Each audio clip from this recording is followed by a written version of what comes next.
Before studying cuisine, I used to work as a TV presenter for a couple of channels, including music television, MTV. Yo soy arquitecto de profesión, pero esto era una pasión que tenía de toda la vida, la cocina. Cal un canvi a la meva vida, no?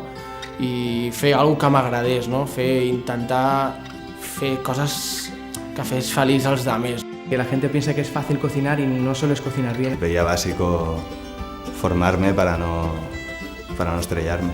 Hay muchos cocineros que no les gusta la formación, pero la solidez y la base que te da una escuela no te lo da el día a día.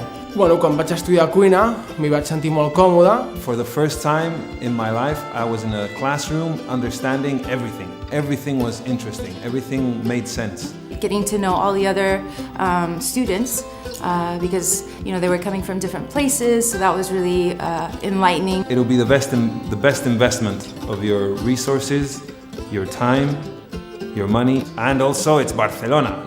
Can there be a better place to come and study? Barcelona is just an amazing city. It's so full of life and energy, and it's a hub for the culinary arts. もう迷ってないでぜひ来てほしいなって思うのが第一。本当にこのセイベって新しい学校、料理学校としては本当に革新的で、ここまで革新的で面白い学校ってないんじゃないかなって。Realmente ahora soy más feliz porque he encontrado algo en lo que volcarme al 100%. Pienso que haciendo feliz a los demás, yo seré feliz. Eso es mi meta.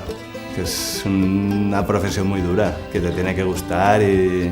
La ilusión es lo más importante, creo, para hacer una cosa así. I think that's what anybody wants.